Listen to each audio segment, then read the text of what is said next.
haben jetzt eine ganz kleine Programmänderung. Wir werden das Panel, was jetzt hier auf dieser Bühne hätte stattfinden sollen, verschieben. Wir werden es aber einfach nur drehen. Wir werden das wechseln. Das heißt, die digitale Infrastrukturen als Wegbereiter einer erfolgreichen Plattformökonomie in Deutschland.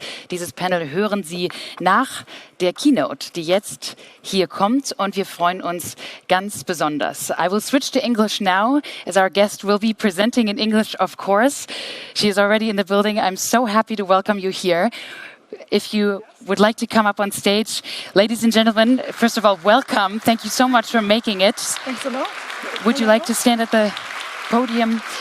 Ladies and gentlemen, our next speaker is in a very special position. She, in her tenure so far as the EU Commissioner for Competition, has actually issued over 15 billion euros of antitrust penalties, which is almost double the amount of her predecessor. And we're incredibly happy to welcome her, especially because she is, of course, also in a very exciting moment, as she will soon be in a new position. She is the nominated and designated Executive Vice President of the EU Commission, and in that role, a couple of international commentators have actually called her the most powerful technology regulator in the world. Please give a very warm round of applause for Margrethe Vestager.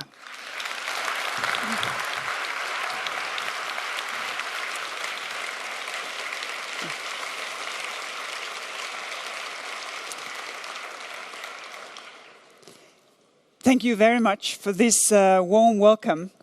And thank you to the Ministry for hosting an event like this. In times like this, I think it is increasingly important that we get to discuss, that we get to have a shared view of what we have ahead of ourselves. Because this is now, we will take the decisions that will allow Europe to grasp the opportunities that digitization brings. It brings opportunities for consumers to live freer, healthier, more fulfilling lives. And it brings opportunities for European businesses to find new markets, to create new successes, to fulfill more needs among consumers. The rising tides of digitization has reached many industries where Europe leads the world, like advanced manufacturing, transport, clean energy, finance. And with that know-how, we are well placed to lead and to enable the transition of all of industry into the digital age. That is not to say that Europe is in front of an open goal, of course. Europe's businesses are challenged, and they have to deal with tough competition from businesses in countries like China or the US.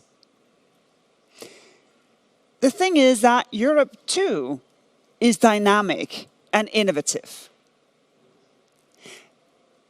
But maybe it's like a knight in front of a dragon, who forgets the swords in her own hand.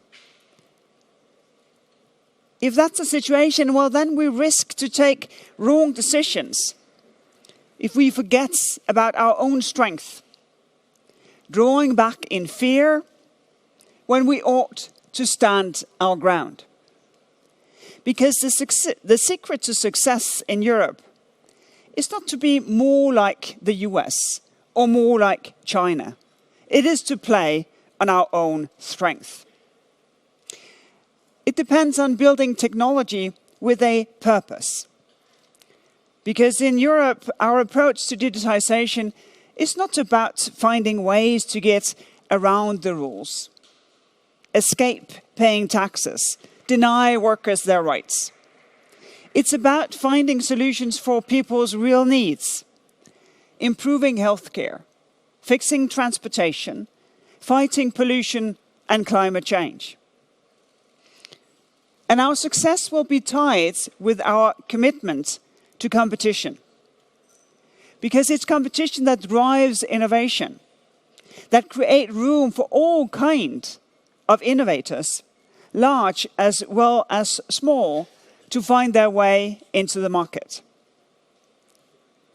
And that is why our policies on research and development, they are designed to support innovation by businesses of all sizes in all parts of the economy. And this is also when we make rules on state aid. Well, what we want to is to enable important projects of common European interest. And those are rules that do allow governments to come together to support integrated research projects to produce advanced technology that will support a full range of different businesses. Because even though digitization affects different businesses in different ways, there are some developments that are common across the digital world. And one of those common features is the one that you have chosen for the theme of these days, the importance of platforms. Because the digital economy is necessarily a platform economy. Digitization gives us access to billions of possible connections. But we need platforms to help us find exactly what we need, to provide for us the map that help us to navigate in a digital world. And that gives platforms enormous powers. And the challenge is even greater when you realize that, well, quite often those platforms are faced with very little competition. In digital market, it's very often the case that, as it is said in the Bible, to they that have shall be given. Being big can give you such a huge head start that it can be very, very difficult for smaller rivals actually to compete. And once a platform reaches digital mass, the market can quickly tip in favor of that business, leaving room for no one else. So we need to enforce competition rules firmly to stop digital platforms from using their power to deny their rivals a chance to compete. And we need to act quickly, because once a market has tipped, it becomes very hard to bring competition back to that market. It's not enough for a company or for companies just to stop their illegal behavior. It's rather like an ecosystem that has been so thoroughly polluted that even if the polluter stops polluting today, this ecosystem will never recover on its own. So when we find that a market has tipped before we can step in, it's not enough just to stop a company from polluting. Our responsibility is also to help the ecosystem to recover by making sure that the company responsible takes positive steps actually to clean up. But the power of platforms doesn't just influence or affect competition between those platforms. Their decision can also influence dozens and dozens of other markets where businesses rely on platforms to connect with their customers. And you know them all, because you will do your shopping on platforms, you'll find your ways on platforms, your businesses will be found via platforms. And those platforms that we depend on, well, they can start to act in effect like a market regulator. Their choices about how they rank different businesses can determine, well, who gets a chance to compete. And when they decide to remove a product or a business from the platform, they can seriously affect the success of that business. So when platforms do act as regulators, they ought to set their rules in a way that keeps market open for competition. But experience shows that instead, some platforms use that power to harm competition by helping their own services instead. For instance, Google's search engine. That was a very important platform for comparison shopping services, because many consumers, they would reach those services through a Google search for a certain product. So the way that Google presented the results of those searches had a crucial effect on who would succeed and who would not succeed. And while Google started to show the result from Google Shopping on the absolute top of the first page, well, and at the same time demoting its rivals far, far, far down the list, well, that made it very difficult, if not impossible, for those rivals to compete. Now, that is a decided case that we're still monitoring. But now we are also looking at whether Amazon has used its control of its platform to benefit its own services. Millions of sellers would use Amazon to connect to their customers. But Amazon is also part of competition on their own platform. They are competing with the same sellers that they host. And we're investigating whether the company uses the data that it collects while operating the entire platform to deny other sellers a chance to compete on equal terms. This is still just an investigation, no conclusions yet. And I don't know at this stage what we will find, that Amazon has done anything wrong or not. But it's a reminder of a very important point, that platforms, with their very central position in the marketplace, can have access to data that others just simply cannot get their hands on. And in this digital age, well, data can be hugely important for companies to be able to compete. Having more data can help businesses understand their customers' needs better. It can allow them to develop the best artificial intelligence. But one of the important features as well is that data can help them target advertising to exactly the right audience of a product, or for that matter, a political message. So it's no surprise that the leaders in digital advertising, well, they are platforms. Platforms that build their business model around data.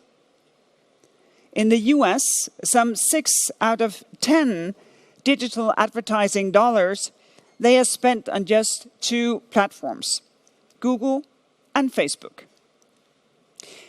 And the more you look at how those companies operate, the more you see that a large part of their businesses have one crucial thing in common: their hunger for data.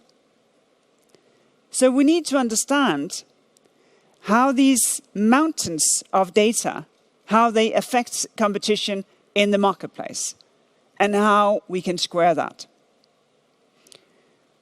But competition and competition law enforcement is just one part of the puzzle. Our digital future shouldn't just meet our needs as consumers. It should also respect our values as citizens. So alongside the competition rules, we also need regulation to make sure that platforms, they stick to those rules. And that digitization serves us as consumers, as well as it serves European businesses of all sizes. Ursula von der Leyen has already made it very clear that one of the top priorities of the next Commission is to put the right policies in place so that Europe is fit for the digital age. And I am indeed deeply honored that she had asked me to coordinate that work as Executive Vice President. Digitization is a complex thing. It affects so many different parts of our lives. So our response will also have to have many different aspects. We'll need a new European approach to artificial intelligence, so that artificial intelligence supports human judgment instead of replacing it. We'll need to put a framework in place so that digital businesses pay their fair taxes just as well as any other business do already. And we'd need rules, including a new Digital Services Act, which can make sure that platforms actually do serve people and not the other way around. And that means updating our safety and liability rules, as well as making sure that platform workers have the protection that they need. And we'll have to give European businesses the support they need to turn innovative ideas into world-beating products, including a new strategy for small and medium-sized businesses, being startups or not being startups, but to enable also smaller businesses to grasp the potential of digitization. Because to conclude, and this is why I'm so happy with this summit, we've come to the moment where it's time to take decisions. Decisions that will shape our society for years, for decades still to come. And technology can create new challenges for our values. Values like freedom and fairness, and indeed democracy in itself. But it will not be technology that decides the future of those values. It will be us, as a society, with the choices we make and the framework of rules that we create for the digital future. And this is a new world being designed. And we, as citizens, we need to be in the studio where this design is taking place, so that we can make sure that this digital future of ours is a future where we actually do want to live. Thank you.